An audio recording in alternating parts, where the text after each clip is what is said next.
Assalamu alaikum everyone, this is Babul Hassan. Welcome to my other video once again.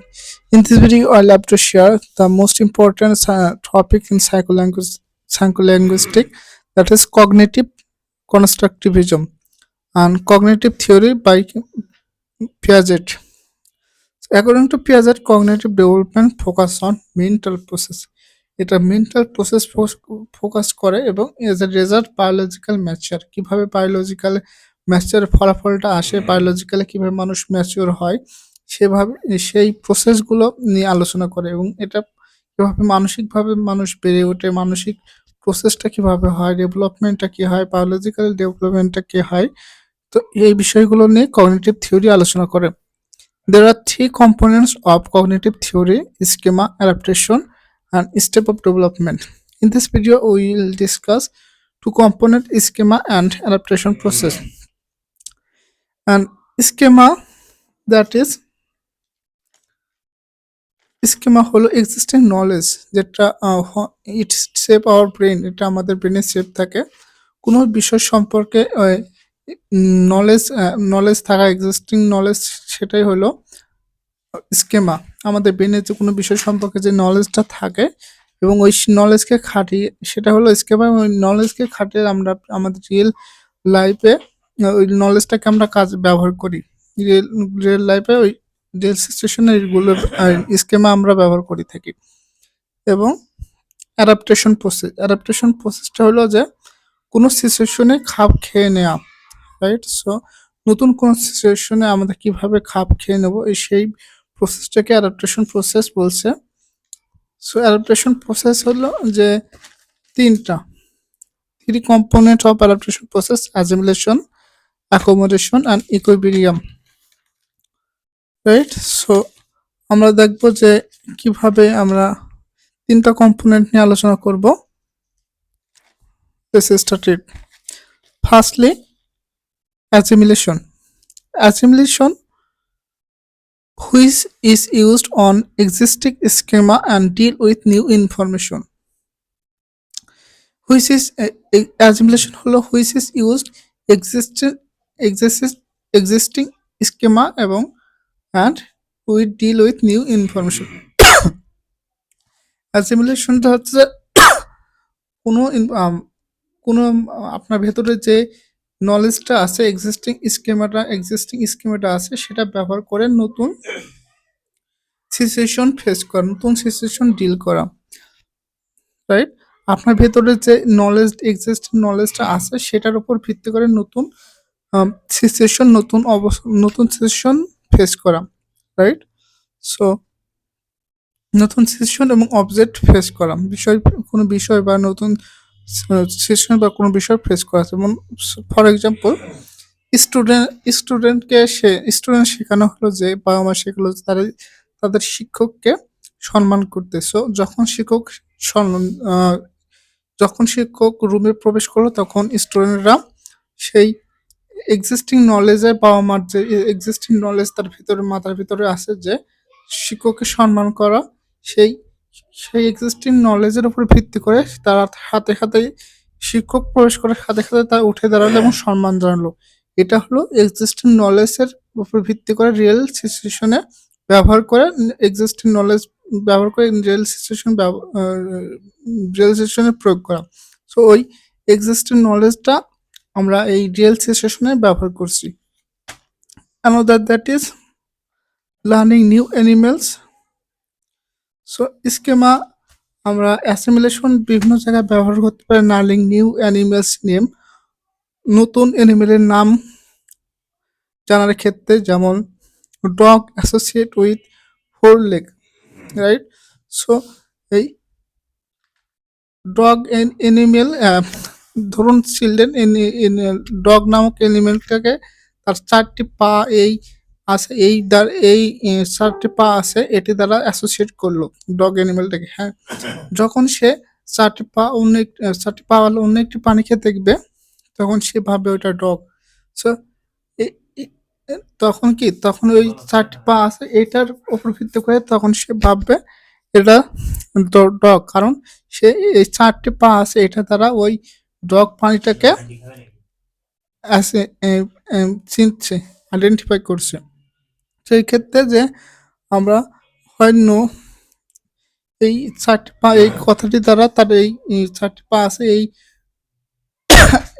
এটা দ্বারা existing knowledge দ্বারা সে dog প্রাণীটাকে চিনছে। So assimilation occurs when the child applies the dog schema with new animals, right? So assimilation occurs when the child applies the dog schema with new animals, right? So language acquisition. Another that is language acquisition.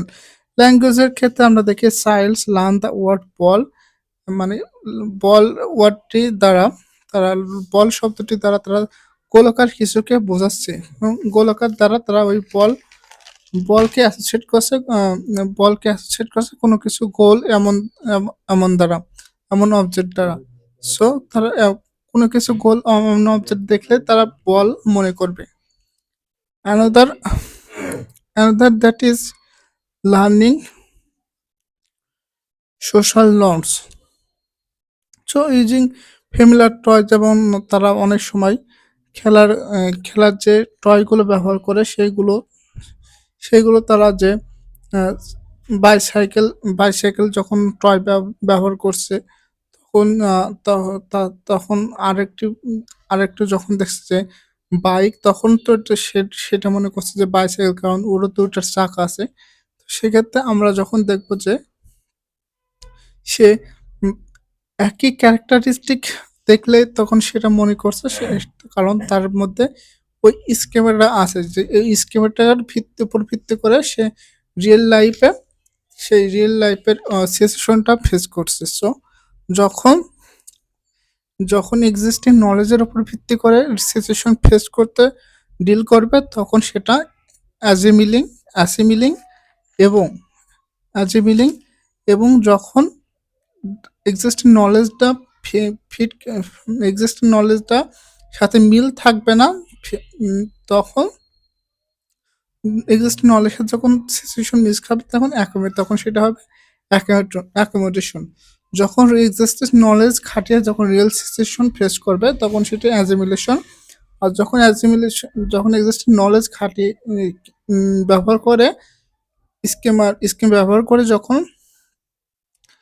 যখন situation face করতে পারবে না, real life যখন match খাবে না, তখন যখন fit হবে না তখন সেটা হবে accommodation. So accommodation, this is happen when existing schema does not work and needs to be changed and with new object or session। নতুন অ্যাকোমোডেশন করবে যখন এক্সিস্টিং নলেজের সাথে রিয়েল সিচুয়েশনের মিল থাকবে না, নতুন স্কিমা তৈরি করতে হবে এবং নয়তো ওই স্কিমাটা চেঞ্জ করতে হবে। Change with new object or situation, right? So আমরা স্কিমাটাকে কি চেঞ্জ করতে হবে, নলেজটাকে চেঞ্জ করতে হবে। সো যখন দেখবে যে ওই চার প্রাণী বলতে সে ডগকে বোঝে, তখন ওর চার পা আছে এমন প্রাণী দেখলে সে ডগ মনে করবে। সো যখন সে বিড়াল দেখবে সে বিড়ালকে ডগ মনে করবে, যখন সে কাউ দেখবে কাউকে ডগ মনে করবে। সো যখন আমরা তাকে কারেক্টেড করা হবে, তার ডেভেলপ করা হবে ওই স্কিমাটাকে, তখন তখন সেটা অ্যাকোমোডেশন হবে, রাইট? সো তখন এই জন্য তার ওই স্কিমাটাকে ডেভেলপ করতে হবে এবং কারেক্ট করতে হবে। এই প্রসেসটা হলো অ্যাকোমোডেশন। সো যখন এক্সিস্টিং নলেজ রিয়েল সিচুয়েশনের সাথে ম্যাচ করে না তখন ওইটা চেঞ্জ করতে হয় এবং নতুন স্কিমা তৈরি করতে হয়, নতুন নলেজ ওই বিষয় সম্পর্কে তৈরি করতে হয়, তখন সেটা হচ্ছে অ্যাকোমোডেশন। সো যেমন আমরা রাইডিং বাইসাইকেল দেখতে পারি, যেমন যে যারা ভ্যান চালক, মনে করেন যে একটি বালক ভ্যান চালাতে পারে এবং ওই ভ্যান চালানোর যে অভিজ্ঞতা সেটা আছে, ভ্যান চালানোর জন্য যে স্কিমা সেটা তার ভিতরে আছে, তার ব্রেনে আছে। সো এইটাকে খাটিয়ে তখন যে সাইকেল চালাতে যাবে তখন কি তার এটার জন্য তার নতুন স্কেমা সাইকেলকে যে ব্যালেন্স করানো এটা এটা তার অ্যাডাপ্ট করতে হবে। তখন তার এই অ্যাডাপ্টেশন নতুন স্কিমা তৈরি করা লাগবে, যে সাইকেলকে ব্যালেন্স করার জন্য যে স্কিমাটা সেটা তার লাগবে। সো নাহলে সে তখন অতিরিক্ত তার যে সাইকেল ব্যালেন্স করতে করার জন্য যে স্কিমা সেটা তৈরি করতে হবে। সো নতুন কিছু নতুন স্কিমা অ্যাড করা লাগছে, নতুন নলেজ, সো নতুন এক্সপিরিয়েন্স। সো এই ক্ষেত্রে যে রাইডিং এ সাইকেল যে তখন প্রয়োজন হবে ব্যালেন্সিং করার যে ব্যালেন্স করার যে স্কিমা এটা তখন তার প্রয়োজন হবে। সো আমরা দেখছি যে আরেকটা আছে, সেটা হচ্ছে equilibrium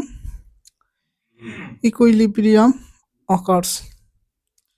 Equilibrium occurs when a child schema can deal with new information through existing knowledge. দেখবো যখন এই ইকুইলিব্রিয়াম যখন ঘটবে তখন দেখবো যে এই child schema can deal with new information through existing knowledge দ্বারা যখন সে কোনো নতুন ইনফরমেশন ডিল করতে পারবে তখন সেটা হচ্ছে ইকুইলিব্রিয়াম। যেমন a child knows that cat are small, that sounds new, that sound meow when he see the another type of cats, and he identify the it as a cat, right? যখন সে অন্য এক প্রজাতির cat দেখবে তখন সে সেটাকে cat হিসেবেই identify করবে, কারণ তার সে অন্য ক্যাটটা অন্য ধরনের হলেও তো ক্যাটের যে বৈশিষ্ট্য সেগুলো সে মিল পাচ্ছে। ক্যাটের যে বৈশিষ্ট্য ক্যাট বিষয়ের যে স্কিমাটা তার ভেতরে আছে সেই স্কিমাটা দিয়ে সে এই ক্যাটটাকে অন্য প্রজাতির ক্যাটটাকে আইডেন্টিফাই করতে পারছে, সো রিকগনাইজ করতে পারছে। সো এখানে আমরা দেখছি যে ইকুইলিব্রিয়াম যে বৈশিষ্ট্য যে schema can deal with new information, so এই নতুন ইনফরমেশনের ক্ষেত্রে এই এক্সিস্টিং নলেজ স্কিমাটা কাজ করছে।